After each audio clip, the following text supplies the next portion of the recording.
kehadiran Allah Subhanahu wa Ta'ala, bahwasanya pada hari ini, hari Selasa, tanggal 15 November 2022, alhamdulillah di SDN Cihaur ini kita dapat melaksanakan diseminasi praktik baik budaya positif di lingkungan sekolah.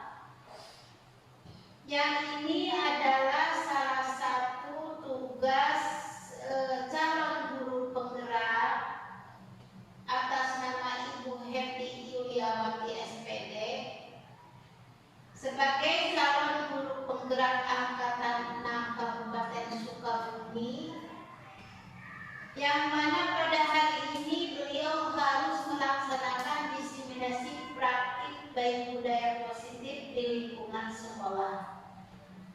Alhamdulillah, dengan adanya calon guru penggerak di SDN Cihaur ini sangat menunjang, ya, sangat bermanfaat dan sangat mendukung sekali terhadap kemajuan SDN Cihaur.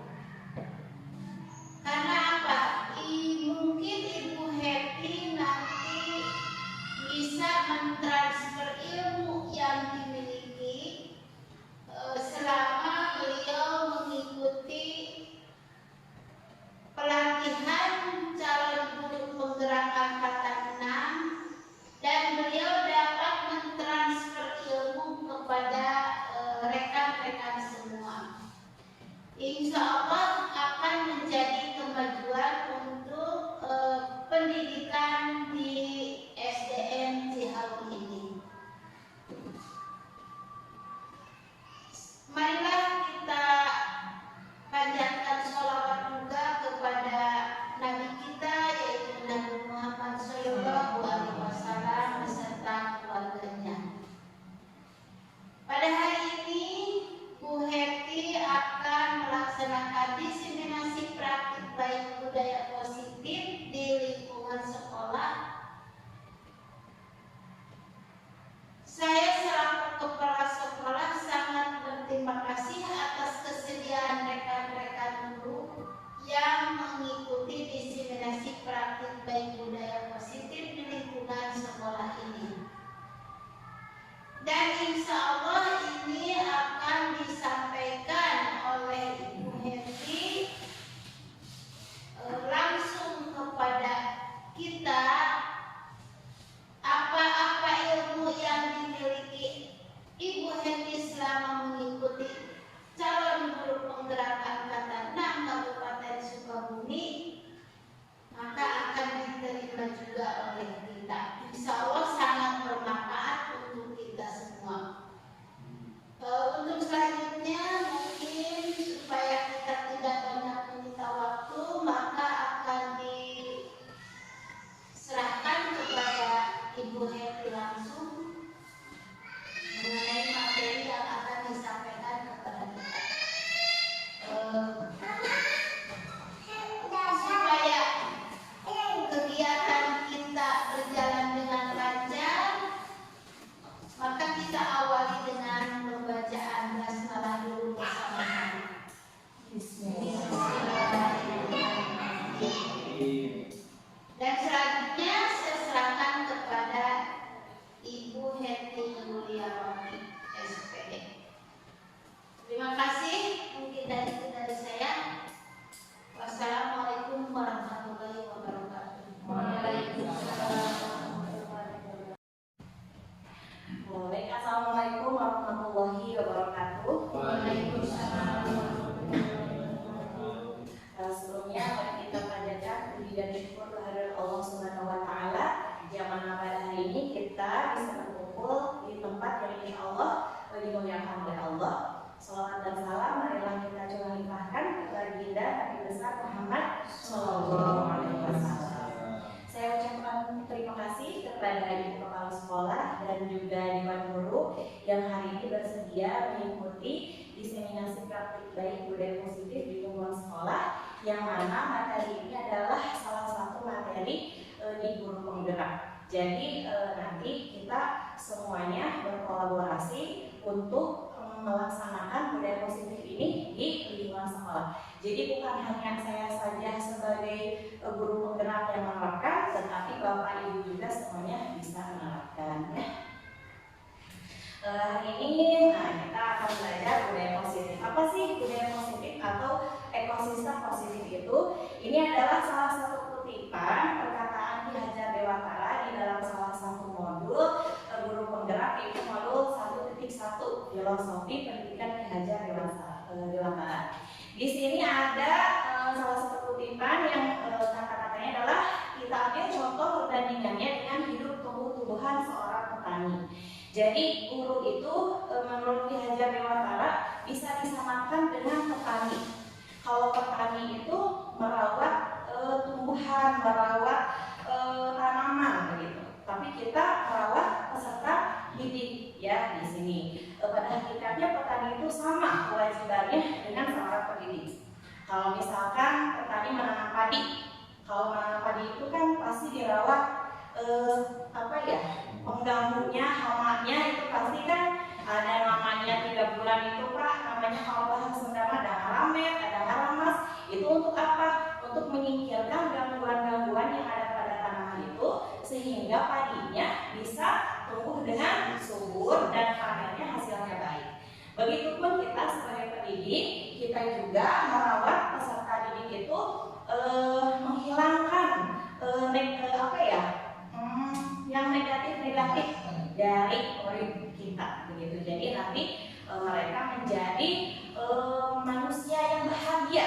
Jadi menurut Ki Hajar Dewantara, murid itu bukan hanya untuk dikasih materi yang sulit, tetapi bagaimana agar murid itu merasa selamat dan bahagia di sekolah, merasa aman begitu ya.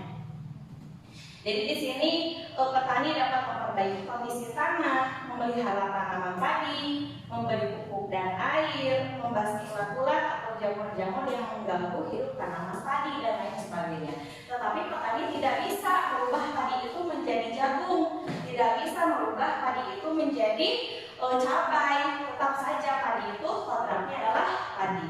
Jadi peserta didik juga sama. Tidak bisa kita rubah kodratnya. Yang bisa kita rubah adalah sikapnya, karakternya bisa kita dorong dan kita arahkan. Kemudian di sini akan kita pelajari hari ini adalah yang pertama, perubahan paradigma dari stimulus respon kepada teori kontrol. Ya, kemudian yang kedua kita akan mempelajari arti disiplin dan 3 motivasi perilaku manusia. Kemudian yang ketiga kita akan mempelajari keyakinan kelas, hukuman dan penghargaan. Kemudian yang keempat kita akan mempelajari kebutuhan dasar manusia. Yang kelima, posisi kontrol kita sebagai guru. Kemudian yang keenam kita akan belajar segitiga restitusi. Baik Bapak Ibu, di sini ada yang pertama adalah perubahan paradigma dari stimulus respon ke teori kontrol. Di sini kita akan melakukan sebuah kegiatan. Kegiatannya di sini adalah A dan B. Ya, saya pilih misalkan Mbak Yusuf dengan Pak Misbah, kemudian Ibu Tina dengan Bu Raina, kemudian Ibu Sri dengan Ibu Kepala, gitu ya. Di sini saya sudah menyiapkan selembar kertas kecil. Nanti Bapak Ibu tuliskan benda atau sesuatu saja yang sangat berharga untuk Ibu. Mungkin rahasia atau apapun itu, tuliskan di kertas ini. Kemudian nanti letakkan di salah satu tangan dengan menggenggam benda yang ditulis tadi ya. Kemudian nanti kita akan praktikkan dengan secara berpasangan gitu. Silakan Ibu tuliskan sesuatu yang berharga, yang rahasia, atau sesuatu yang biasa-biasa saja. Silakan dituliskan.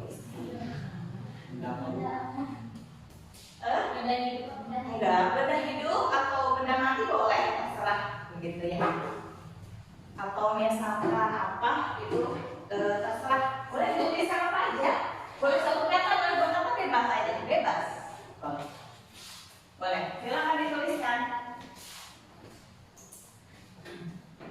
Kemudian nanti yang sudah ditulis ini kita lipat, kemudian kita genggam seperti ini. Benda atau sesuatu yang Iya, berharga. iya, benda atau sesuatu yang sangat berharga bagi hidup kita. Apa aja itu? Bebas aja. Berapa? Bebas. Tahu saja. Nanti temannya akan mencoba membuka sesuatu yang kita tulis itu. Gitu ya. Silakan.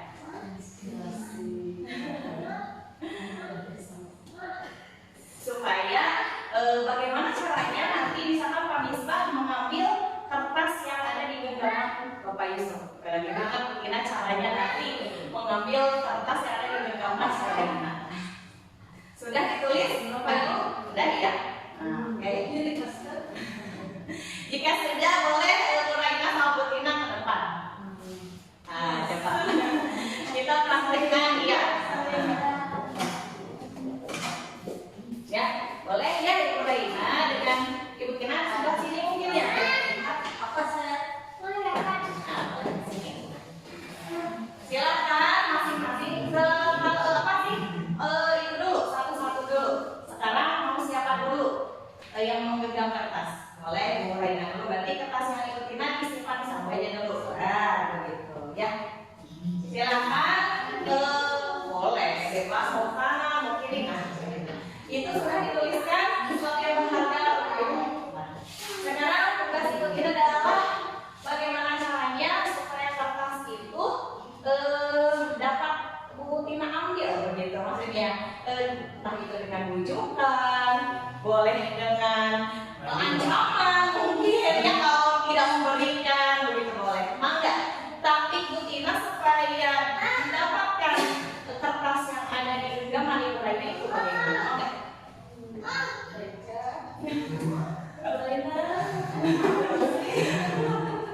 Bu itu apa? Ini bagus. Coba. Ini apa ya Bu? Enggak. Ini buat santai. Ini apa ya kira-kira? Bisa dimakan nggak? Boleh. Boleh, makasih. Sekarang, udah, makasih ya udah. Ya udah. Sekarang yang Pak Yusuf sama Pak Misbah boleh. Ya. Siapa yang mau menggenggam? Ternyata kalau Ibu Raina memberikannya dengan sangat mudah gitu. Sekarang Pak Yusuf dengan Pak Yusuf boleh di sana? Boleh atau kalau nggak usah di depannya di sana saja boleh. Siapa yang mau menggenggam? Pak Yusuf ya boleh. Boleh. Ibu Sri Dinta dengan Ibu Kepala juga boleh mempraktikkan langsung sekarang. Siapa yang mau menggenggam kertas dan silakan bagaimana caranya supaya genggaman itu terbuka. Baik. Bu Tina juga bisa, tadi kan Bu Raina yang baru menggenggam. Sekarang Bu Tina yang menggenggam dan Bu Raina yang mencoba membuka. Enggak, silakan coba di kursi masing-masing saja.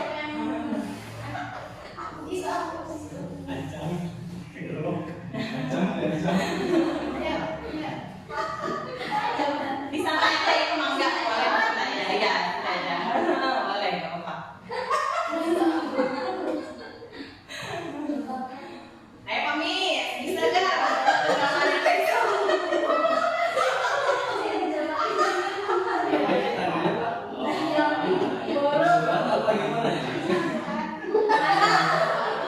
Ada sesuatu yang berharga Pak ini Mas.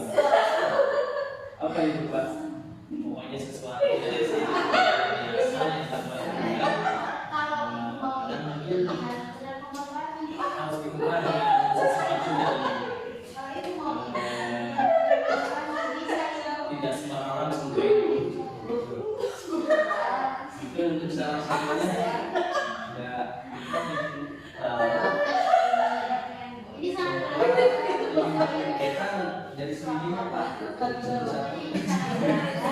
dari kemarin aku punya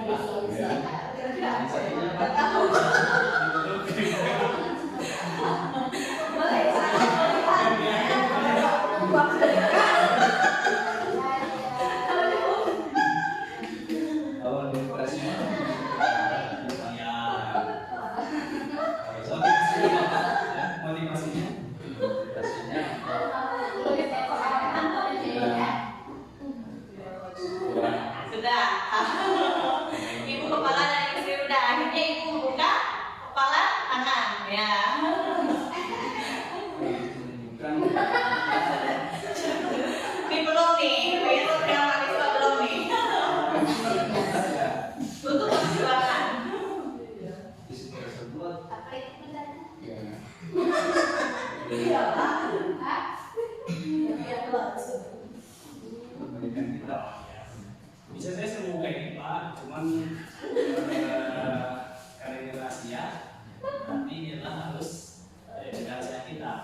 Kalau Pak Syah menjaga sini, mau siapa ini?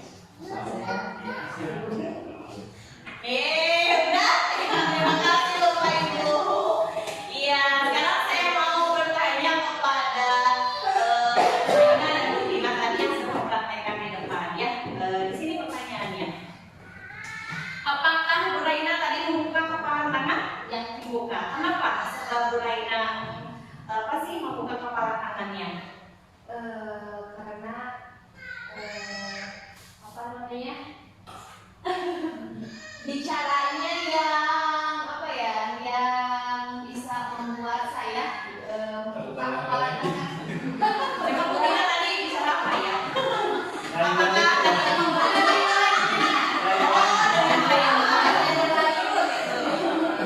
Nah, ya sekarang saya mau tanya ke Ibu Kepala. Tadi Ibu yang mengenggak, Ibu akhirnya memberikan. Iya. Kenapa Ibu memberikan? Karena meremeh-remeh. Oh, udah mulai. Sekarang Pak Yusuf dengan Pak Misbah, siapa tadi yang memegang Pak Yusuf ya? Nah, kenapa Pak Yusuf akhirnya membuka kepala tangan? Karena Pak Misbah ingin tahu sesuatu yang ada di tangan saya, karena itu merupakan salah satu barang yang berharga dan sangat rahasia. Dan karena Pak Misbah siap menjaga rahasia itu, akhirnya saya buka. Oke, sekarang dari kegiatan yang barusan Bapak Ibu lakukan, sebenarnya yang megang kendali itu siapa sih? Yang bisa membuka genggaman itu apakah Pak Misbah atau Pak Yusuf sendiri? Sebetulnya bisa kita sendiri. Nah, berarti Pak Yusuf sendiri yang membuka. Apakah Pak Yusuf merasa dikontrol atau dipegang kendalinya oleh Pak Misbah? Tidak. Tidak. Kenapa Pak Yusuf memberikan? Karena tadi merasa Pak Yusuf berjanji tidak akan membocorkan, sehingga Pak Yusuf merasa aman, Iya. tidak ada ketakutan apapun. Nah, tadi Ibu membuka karena rengekan dari Ibu sering kita ya, sehingga mungkin Ibu merasa kasihan atau bagaimana.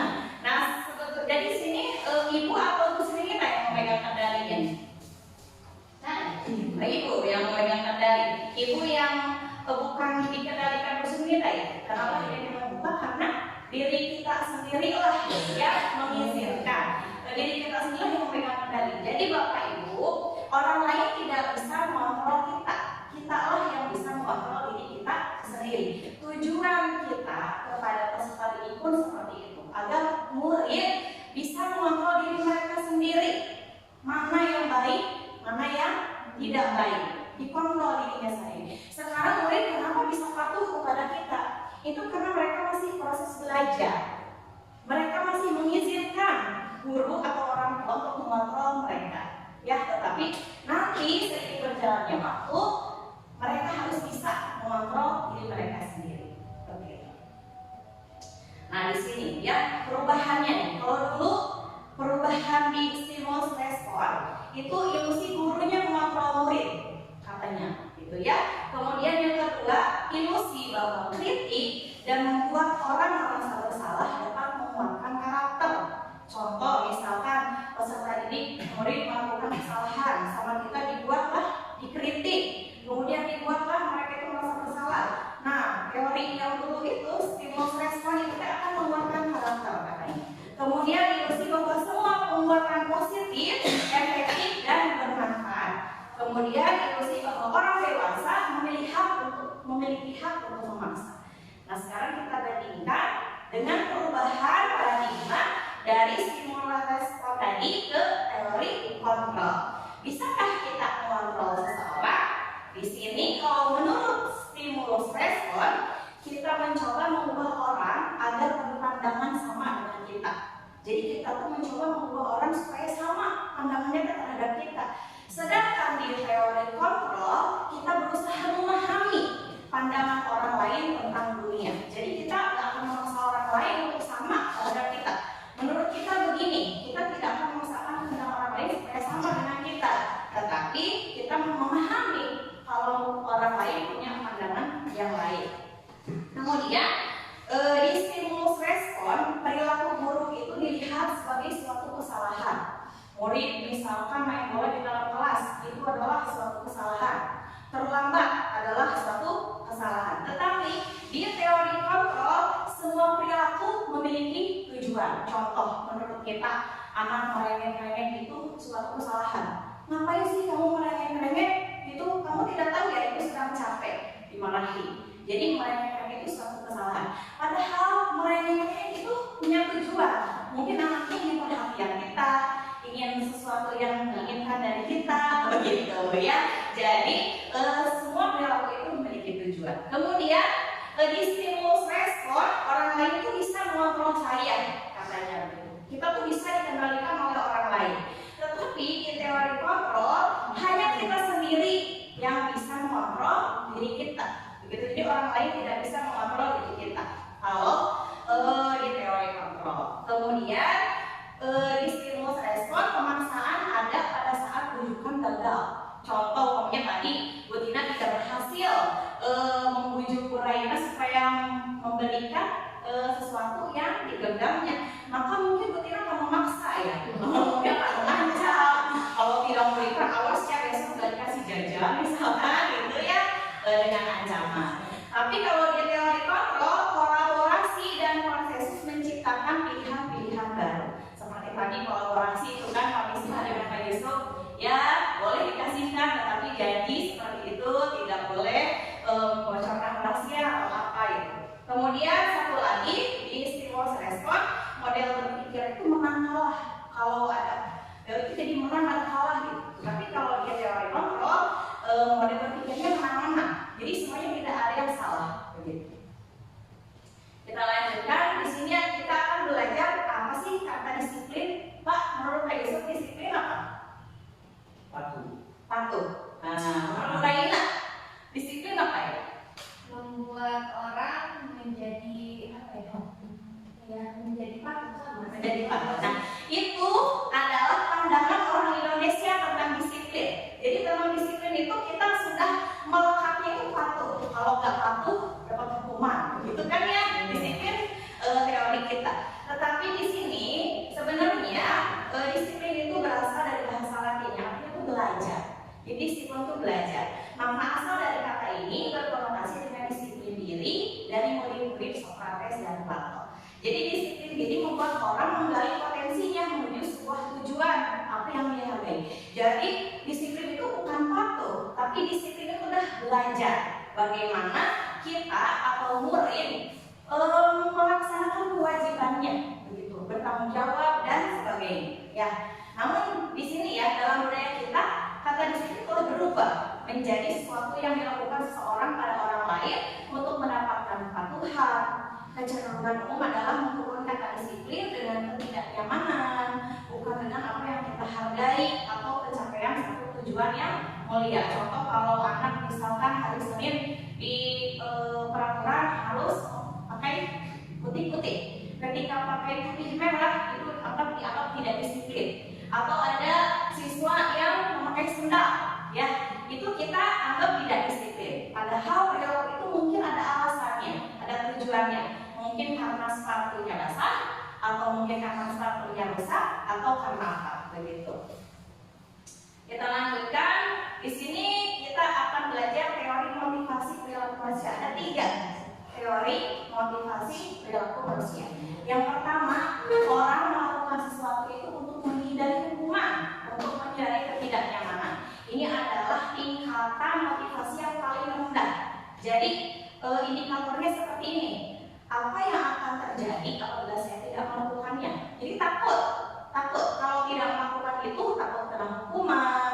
Kalau misalkan kesiangan takut dihukum, takut dimarahi. Nah ini adalah jadi tidak kesiangan. Jadi misalkan ini motivasi yang paling rendah. Nah contoh kita kalau orang dewasa, kita melaksanakan ibadah itu karena apa? Karena takut masuk neraka. Nah kalau takut masuk neraka itu adalah motivasi yang paling rendah. Nah kemudian yang kedua, untuk mendapatkan imbalan dari orang lain. Untuk mendapat imbalan, misalkan murid karena ingin hadiah dari gurunya, karena ingin juara 1, karena ingin mendapat piala. Nah ini ya, indikatornya adalah apa yang akan saya dapatkan apabila saya melakukannya. Kalau saya melakukan ini, saya dapat hadiah apa ya? Nah gitu ya. Terus misalkan kalau kita sebagai orang dewasa, kalau ibadah itu kalau sholat duha, kita akan dapat apa ya? Kekayaan. Nah gitu. Kita baca surat Al-Waqiah biar kaya. Nah itu adalah tingkatan motivasi yang kedua. di atas yang tadi. Kemudian, ini yang pertama tadi, yang kedua adalah motivasi eksternal. Dan sedangkan yang ketiga adalah perilaku motivasi manusia yang harusnya kita lakukan, yaitu untuk menghargai diri sendiri, menjadi insan sesuai dengan harapan kita. Indikatornya, saya akan menjadi orang yang seperti apa bila saya melakukannya. Kalau murid, kalau saya rajin ke sekolah, berarti saya ini akan menjadi orang yang bertanggung jawab. Berarti jadi punya dalam hanya kesadaran, ya. Kalau kita orang dewasa, kita ibadah karena kita memang ingin menjadi manusia taat, hamba yang taat, begitu, ya. Masalah surga neraka itu mah ridho Allah kita. Jadi seperti itulah tingkatan motivasi yang harus kita berikan kepada harus ada di dalam peserta didik itu. Jadi ini motivasinya internal.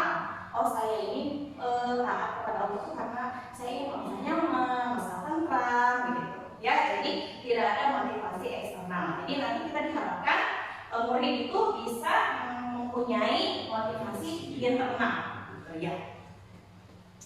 Nah, di sini merdeka. Bapak Ibu pasti sekarang tidak asing lagi dengan kata merdeka. Merdeka mengajar, merdeka belajar.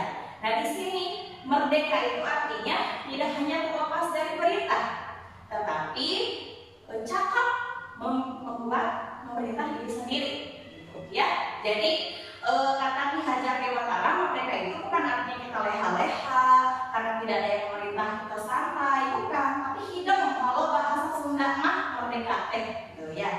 Nah, seperti itu. Kemudian kita lanjut. Di sini di kelas kita pasti ada peraturan kelas. Ada Bapak Ibu di kelasnya? Ada. Nah, peraturan kelas itu identiknya kalau tidak dilaksanakan anak akan mendapat hukuman, ya. Jadi pasti kalau ada peraturan tuh kalau nggak dilaksanakan ada sanksi, begitu. Itu namanya konsekuensi nanti. Kemudian di atas peraturan kelas itu kita ada keyakinan kelas. Jadi sekarang Bapak Ibu diganti, di kelasnya bukan peraturan kelas, bukan kesepakatan kelas, tetapi diganti dengan keyakinan kelas. Yang bagaimana keyakinan kelas? Didiskusikan dengan murid. Kamu ingin menjadi orang yang seperti apa? Nilai kebajikan apa yang ingin kalian dapatkan dari diri kalian sendiri? Contoh nanti anak-anak kalau misalkan disiplin, tanggung jawab, gitu, ya, hadir tepat waktu, itu mereka meyakini kalau hadir tepat waktu itu bagus untuk mereka. Mereka meyakini kalau tanggung jawab itu adalah bagus untuk diri mereka. Jadi kita membuat keyakinan kelas sekarang, gitu, ya.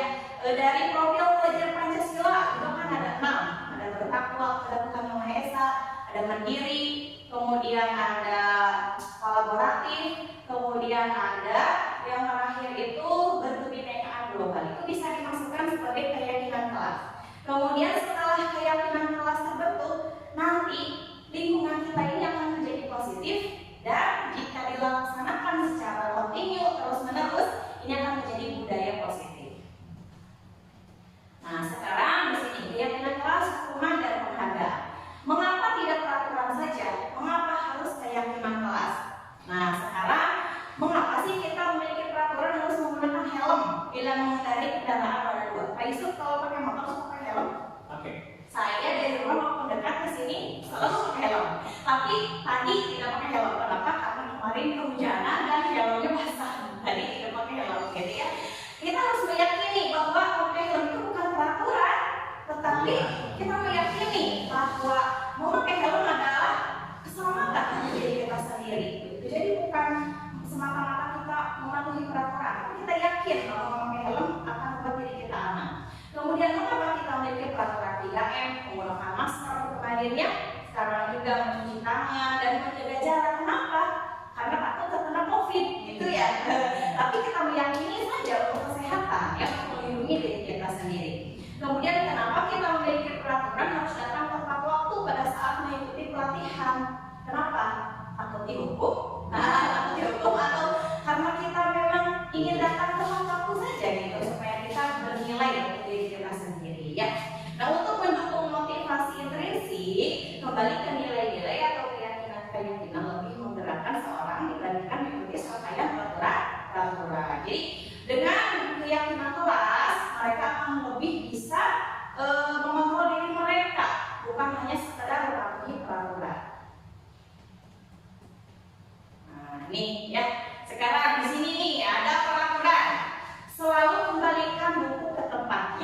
Kira-kira dengan kata-kata peraturan tersebut, keyakinan kelas atau nilai kebajikan yang ditujunya apa? Selalu kembalikan rujukan tepatnya. Kira-kira itu apa ya? Nilai kebajikannya yang mau dituju. Kira-kira apa ya? Bertanggung jawab. Kata ibu kepala bertanggung jawab. Ada yang lain? Disiplin. Nah, sekarang yang kedua, dilarang mengganggu orang lain. Itu nilai kebajikannya atau keyakinan kelas yang ditujunya apa ya? Saling menghargai. Saling menghargai. Kemudian hadir di sekolah 15 menit sebelum pelajaran dimulai. Itu nilai kebajikan yang ditujunya apa ya? Disiplin.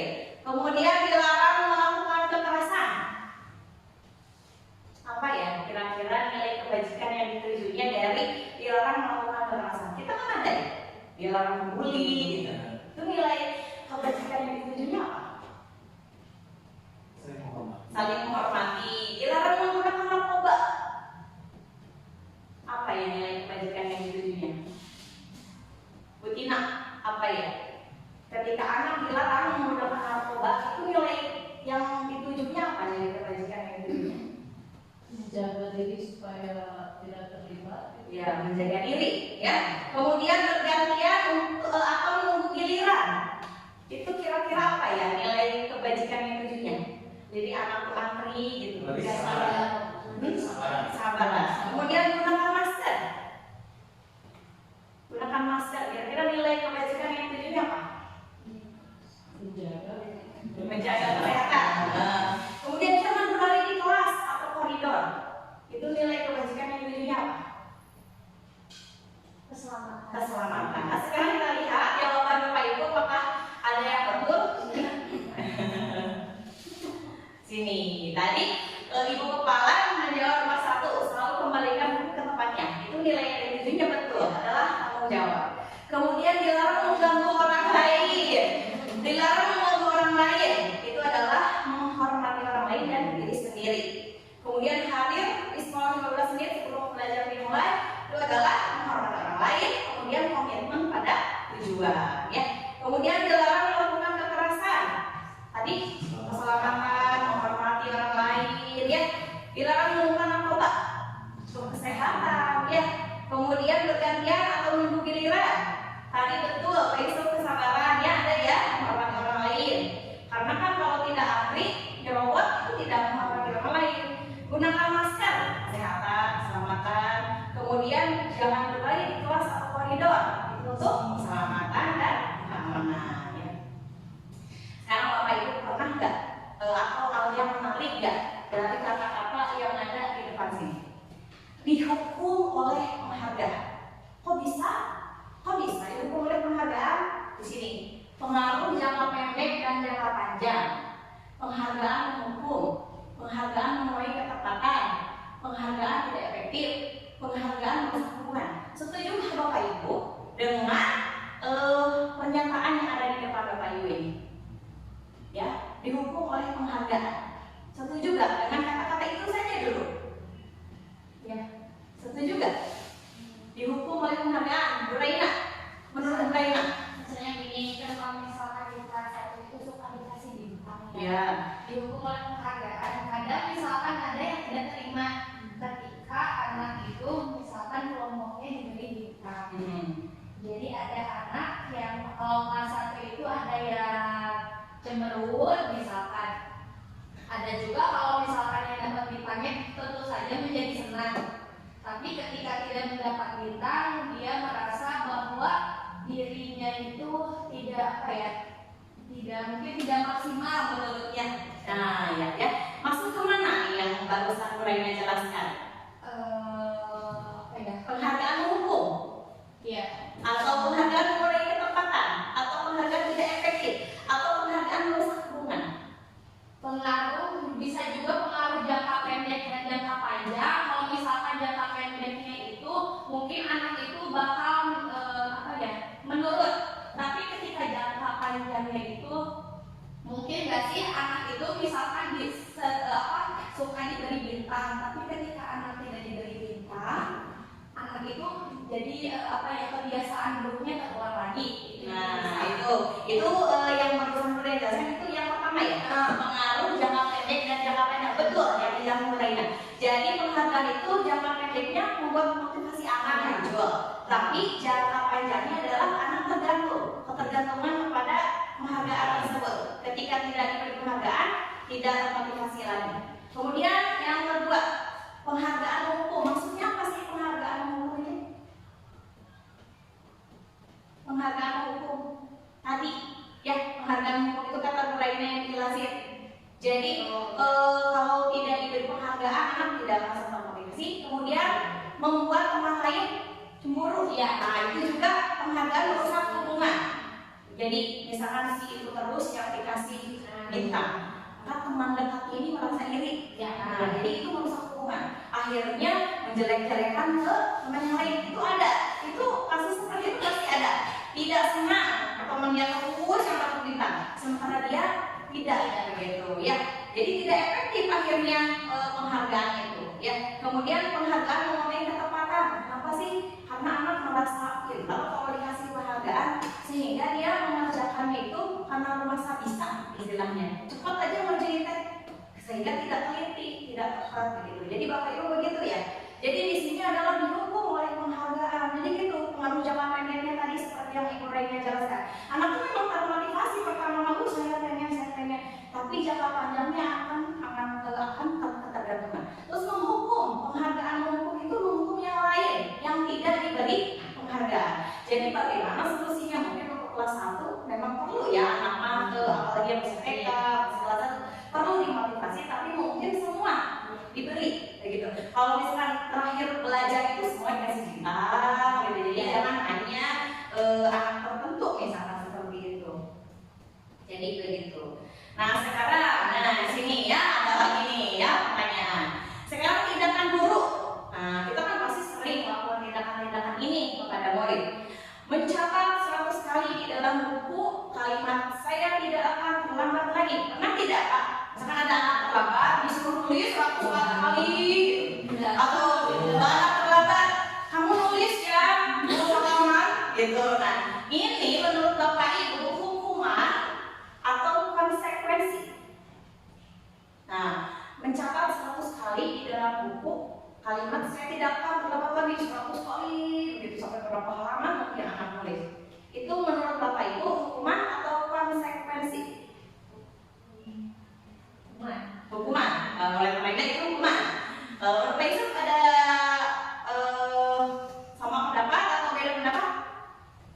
Ya mungkin konsekuensi dia karena terlambat akhirnya harus mencatat 100 kali catatan. Oke, kata Pak Yusuf konsekuensi, kata Bu Raina mana yang betul? Nanti kita buka jawabannya. Yang kedua, lari mengelilingi lapangan basket 2 kali karena terlambat hadir di sekolah. Itu hukuman atau konsekuensi?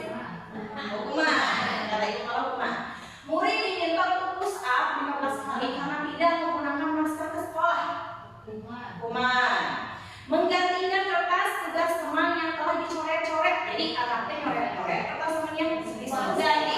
Itu konsekuensi hukuman. Konsekuensi. Kemudian membersihkan tumpahan air di meja tulis karena tersenggol pada saat belajar. Konsekuensi. Meminta murid tidak mengenakan sepatu seharian di sekolah karena tidak mengenakan sepatu hitam.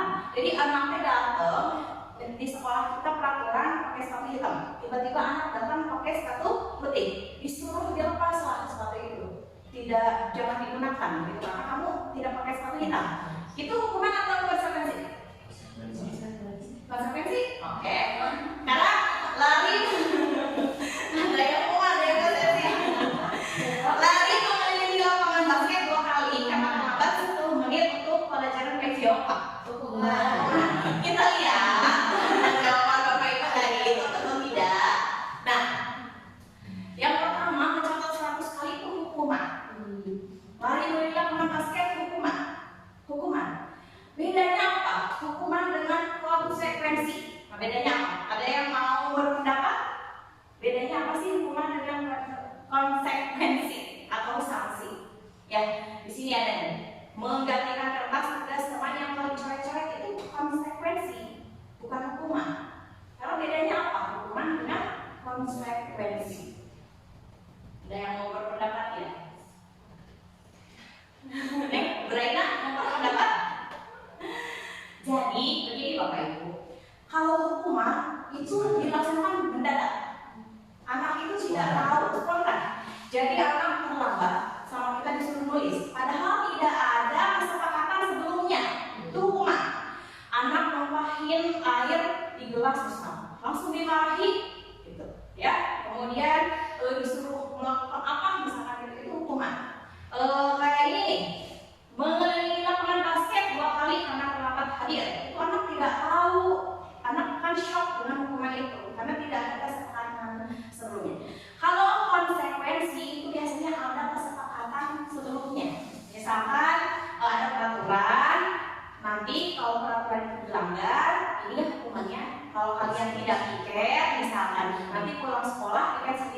biasanya itu udah tahu gitu anak teh kalau tidak melakukan ini akan dikenakan sanksi atau konsekuensi seperti itu. Tapi kalau hukuman nggak ada, anak teh tidak tahu bahwa dia akan disuruh lari keliling lapak kalau terlambat, tidak tahu, itu namanya hukuman. Nah sekarang di sini ya, sesuatu yang menyakitkan harus terjadi. Jadi ya dalam hukuman itu sesuatu yang menyakitkan harus terjadi. Tapi kalau sanksi atau konsekuensi sesuatu harus terjadi. Jadi kalau dia salah, dia wayahlah harus gitu, harus melakukan itu. Tapi kalau hukuman sangat menyakitkan bagi anak tersebut. Kemudian hukuman akan membuat anak sakit fisik maupun hati untuk jangka waktu lama. Ya, kalau konsekuensi membuat anak merasa tidak nyaman dalam jangka waktu pendek. Ya, karena dia sudah tahu konsekuensi ini, jadi tidak nyamannya hanya itu saja. Tapi kalau hukuman dan dilaksanakan terus-menerus itu akan berpengaruh ke jangka waktu yang sangat panjang. Kemudian di sini hukuman anak membenci kedisiplinan, jadi anak akan membenci. Kemudian kalau konsekuensi anak menghargai disiplin. Kalau hukuman berupa paksaan, tetapi kalau sanksi adalah stimulus tanggapan, distimulus sama kita. Nanti kalau mau terlambat ini ya sanksinya distimulus. Jadi anak menanggapinya dengan hadir tepat waktu. Mendorong anak menyakiti diri sendiri kalau hukuman itu. Kalau sanksi mendorong anak agar mudah menyesuaikan diri. Kemudian di sini hukuman konsep diri yang buruk, kalau sanksi konsepnya yang baik. Kemudian di sini hukuman anak belajar untuk menyembunyikan kesalahan. Biasanya anak yang sering dihukum itu akan sering berbohong. Ya. Kemudian di sini kalau sanksi anak belajar untuk mematuhi peraturan. Kemudian hukuman itu adalah marah, rasa bersalah, dipermalukan, rasa tidak dihargai. Tapi kalau sanksi hanya kehilangan hak, dibuat tidak nyaman, diasingkan untuk sementara. Nah ini adalah ya. Sekarang di sini kita sekarang masuk ke 5 posisi kontrol kita sebagai guru. Nah ini yang harus kita waspadai dan harus kita pelajari betul-betul. Jadi ada 5 posisi kontrol kita sebagai guru. Yang pertama, kita ini sebagai penghukum. Yang kedua, sebagai pembuat orang merasa bersalah. Yang ketiga, posisi kita sebagai teman. Kemudian yang keempat, posisi kita sebagai pemantau. Dan yang terakhir adalah posisi kita sebagai manajer. Nah di sini perbedaannya mana? Yang penghukum, guru itu menghardik, menunjuk-nunjuk, menyakiti. Kamu, kenapa kamu terlambat hari ini? Begitu ya, sambil tunjuk-tunjuk, sambil marah dengan nada yang begitulah, nada yang marah begitu ya. Kemudian perkataannya, guru berkata, kalau kamu tidak melakukannya, awas ya, gitu. Ancaman. Hasilnya, anak itu akan berontak, menyalahkan orang lain, berbohong, begitu ya. Kaitan dengan dunia berkualitas, murid meletakkan guru di luar dunia berkualitas. Kemudian muridnya berkata, biarkan saja, nanti juga marah-marah lagi, begitu. Nanti akhirnya kalau misalkan kita terus marah-marah, kenailah di kuping kena kuat jangan itu kayak marah lagi, gitu ya. Seperti itu. Dampak pada muridnya mengulangi kesalahan, sehingga murid akan mengulangi kesalahan tersebut. Kemudian membuat orang merasa bersalah, ya berceramah dengan mengatakan seharusnya kamu tuh begini, ibu kecewa deh kamu melakukan itu, gitu ya. Kemudian berkata kamu seharusnya, kamu sudah tahu, ibu lelah sekali, gitu, ya. Kemudian ibu stres, gitu. Jadi nanti anak merasa bersalah karena ibunya stres, karena gurunya stres. Hasilnya menyembunyikan, menyangkal, berbohong juga untuk membuat rasa bersalah ini. Kemudian di sini murid meletakkan guru di dalam dunia berkualitas. Murid berkata maafkan saya. Jadi kalau murid merasa bersalah itu nantinya meminta maaf. Kemudian di sini adalah merasa rendah diri. Murid itu akan merasa rendah diri, tidak merasa karena tidak merasa dihargai. Kemudian posisi yang ketiga adalah kita sebagai teman, ya. Kalau guru berbuatnya begini nih, kalau sebagai teman membuatkan alasan untuk muridnya. Contoh murid datang terlambat. Kamu terlambat ya? Ya udah deh, misalkan kalau kita kan guru kelas ya, misalkan anak terlambatnya guru PJOK, bertindaknya sebagai teman guru PJOK itu, kenapa kamu terlambat? Ya udah deh, nanti bapak tidak akan bilang guru kelas kamu kalau kamu terlambat, itu sebagai teman. Kemudian guru berkatanya, ayolah lakukan demi ibu, gitu. Ayolah lakukan demi ibu, gitu ya. Kalau anak tidak mau mengerjakan tugasnya, ayo aku demi ibu kerjain, gitu. Itu sebagai teman, gitu ya. Kemudian ingat tidak ibu pernah bantu kamu mengerjakan soal ini gitu. Ya ini sebagai teman. Nanti anak akan ketergantungan. Kemudian di sini murid meletakkan guru sebagai orang yang sangat penting di dunia berkualitas sebagai teman itu ya, artinya guru kita penting bagi dia. Kemudian murid akan berkata, saya pikir bapak atau ibu teman saya, ternyata begitu. Kemudian dampak pada muridnya adalah lemah, tidak mandiri dan tergantung. Kemudian posisinya keempat adalah sebagai pemantau. Sebagai pemantau guru akan berbuat menghitung dan mengukur. Kemudian guru akan berkata apa peraturannya, ditanya. Jadi kalau sebagai pemantau ada anak melakukan kesalahan kan ditanya, kenapa kamu berbuat seperti itu? Tapi tidak mencarikan solusi kalau sebagai pemantau itu seperti itu. Kemudian menyesuaikan diri bila diawasi, itu hasilnya akan menyesuaikan diri. Kemudian untuk yang kelima, sebagai manajer, disinilah Bapak Ibu kita harus berperan terhadap murid-murid kita. Kita harus menjadi manajer untuk mereka. Bagaimana sebagai manajer itu? Mengajukan pertanyaan-pertanyaan. Ya, kalau anak terlambat, kenapa kamu terlambat? Apa alasannya? Ditanya terus kenapa dia terlambat, karena perilaku kesalahan itu menurut budaya positif pasti ada tujuannya, ada alasannya. Kemudian apa yang kita yakini? Tanya setelah anak itu mengeluarkan alasannya, kita tanya apa yang kita yakini kalau terlambat. Kamu meyakini apa? Kita sudah meyakini apa di kelas? Sudah meyakini bahwa kita datang tepat waktu. Kemudian apa yang bisa kamu kerjakan untuk memperbaiki masalah ini? Kalau ada anak yang berantem, kita panggil, kita berdua. Kita tanya, kenapa kamu berantem? Pasti ada alasannya. Ya, antara kedua belah pihak. Bukan mencari siapa yang salah, bukan mencari siapa yang benar, tapi kita dari kedua belah pihak itu. Kemudian kita carikan solusinya. Bagaimana supaya tidak terjadi lagi. Nah hasilnya dia akan menguatkan pribadi murid. Kemudian di sini murid meletakkan dirinya sebagai individu yang positif dalam dunia berkualitas. Kemudian muridnya akan berkata, bagaimana caranya saya bisa memperbaiki keadaan. Gitu. Jadi nantinya gitu. Kalau membuat kesalahan, bagaimana ya? Nah kita juga orang dewasa kan suka gitu ya. Kita sudah membuat kesalahan, bagaimana ya supaya tidak terjadi lagi. Gitu. Kita mengontrol diri kita sendiri. Nah di sini ya bergerak antara peraturan dengan nilai-nilai manajer ya, bagaimana konsekuensinya, bagaimana memperbaikinya. Di sini kalau kamu tidak melakukan itu maka saya akan begitu kalau peraturan.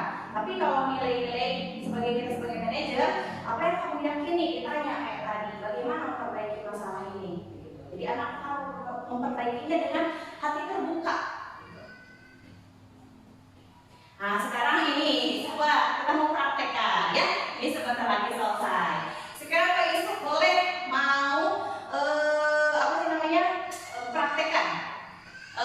Di sini ada kata-kata yang tersedia. Coba praktekkan sebagai penghukum. Bagaimana mengucapkan ini dengan nada suara? Nada suara. Jadi di sini apa yang tersampaikan dari sebuah pesan itu nada suara kita berpengaruh, ya. Jadi kita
sebagai pembuat orang merasa bersalah, sebagai teman, sebagai pemantau.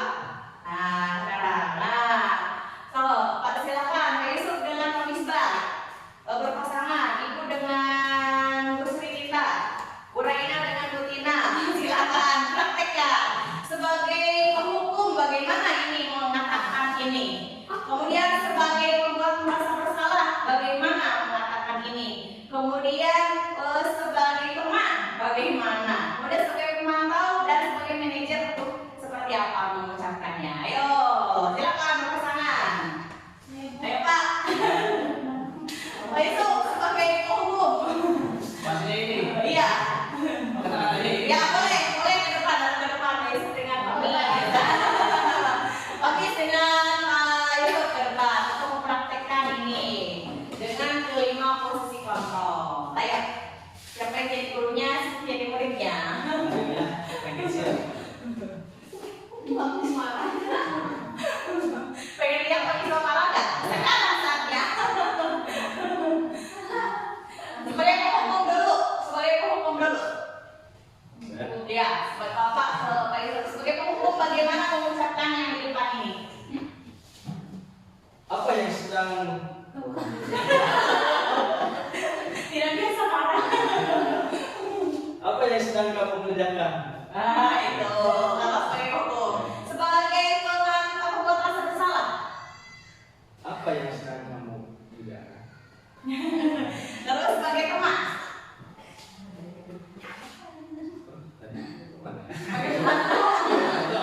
Pembuat rasa bersalah tadi mah.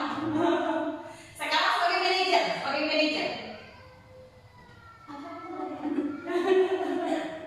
Apa yang sedang kamu kerjakan? Pak Yusuf sekarang gantian Pak Yusuf sebagai penghukum bagaimana mengucapkannya? Kita lihat ya versi penghukum Bapak Misbah dengan Pak Yusuf. Apa yang kamu kerjakan? Membuat rasa bersalah. Apa yang sedang kamu kerjakan? Nah, sebagai teman. Apa sih yang sedang kamu kerjakan? Nah, sebagai manajer. Apa yang kamu kerjakan? Apakah ada bedanya Bapak Ibu? Ada bedanya dari penghukum ya. Terima kasih Bapak Misbah dengan Pak Yusuf. Sekarang ini, nah, Ibu Titi kepada Ibu Sri mau di depan ya boleh. Ayo Bumil, biar Bumil bergerak. Jangan hanya berdua aja yang bergerak, Bumil bergerak juga. Nah, Ibu, silahkan Ibu berperan sebagai penghukum. Ibu bagaimana Ibu mengucapkan ini sebagai penghukum? Apa saya bisa harapkan ini selesai? Kita ada Ibu. Sebagai pembuat rasa bersalah, Bu, gimana? Apa saya bisa harapkan ini selesai? Sebagai teman, Ibu bagaimana? Kapan saya bisa harapkan ini selesai? Kalau sebagai manajer, Sama. ya sama juga ya. Sama ya. Saya lain Ibu Sri jangan. Dan terima kasih untuk Ibu dan Ibu Sri. Ada, Bu Ina dengan Bu Raina yang berdoa aja yuk.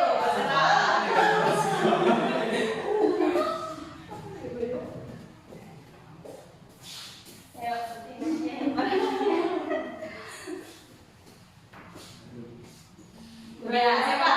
Boleh Bu Ina dulu sebagai penghukum. Di mana ada suatu kami mengadakan rapat pada hari Selasa lalu? Oh, itu versi Bu Tina. Coba versi Bu Raina sebagai penghukum bagaimana? Pandai nggak paham? Di mana sih Anda sewaktu kami mengadakan rapat pada hari Selasa lalu? Sebagai pembuat rasa bersalah, versi Bu Tina gimana coba? Di mana ada sewaktu kami mengadakan rapat pada hari Selasa lalu? Kalau versi Bu Raina coba. Saya nambahin ya. Boleh. Boleh, bisa. Di mana Anda sewaktu kami mengadakan rapat pada hari Selasa lalu? Kamu sudah mengecewakan saya. Kan kita. Ya, bisa. Kemudian sekarang sebagai teman nih, sebagai teman. Tina. Di mana ada sewaktu kami mengadakan rapat pada hari Selasa lalu? Oh, itu sebagai teman.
akhir PPT ini. Jadi intinya Bapak Ibu, kita sebagai guru harus melaksanakan budaya positif di sekolah. Kita harus memahami teori kontrol ini, dan kita sebagai guru harus menjadi seorang manajer ya.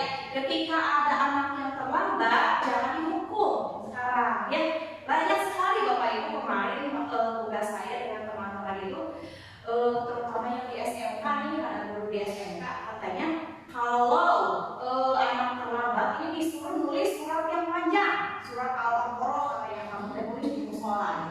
Menurut dia itu adalah efektif.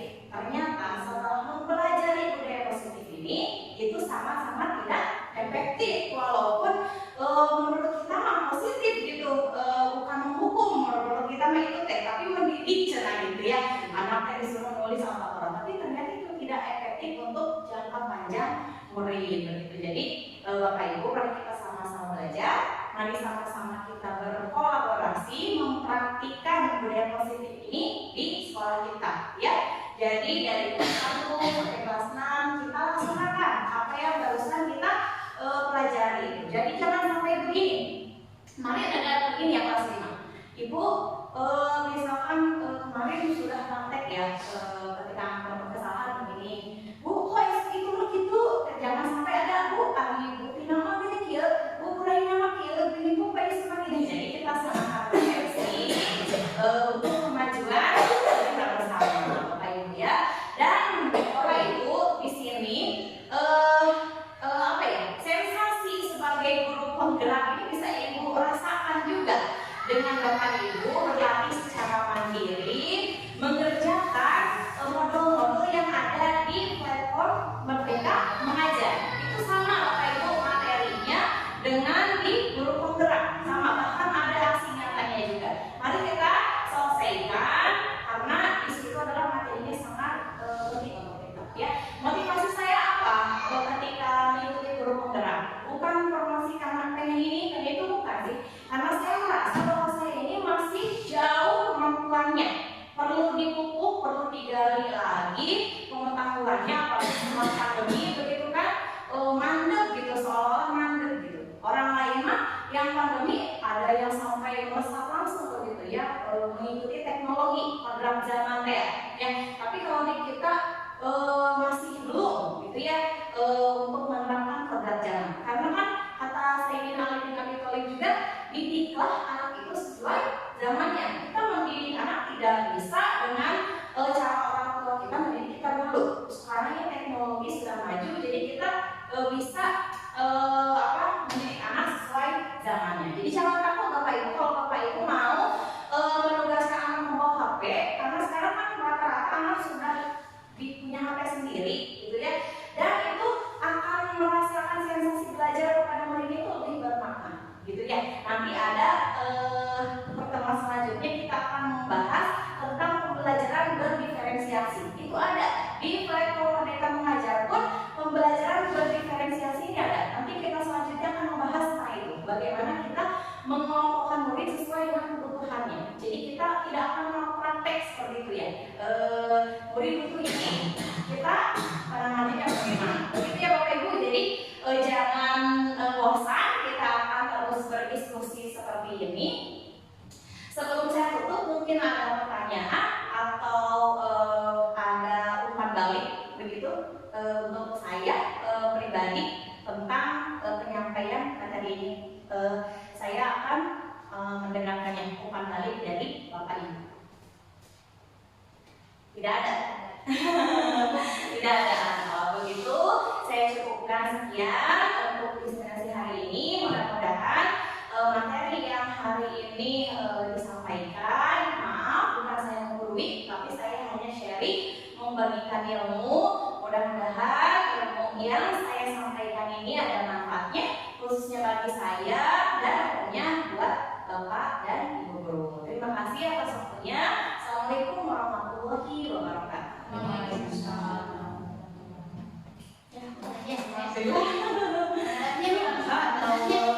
Oh iya, mengapa?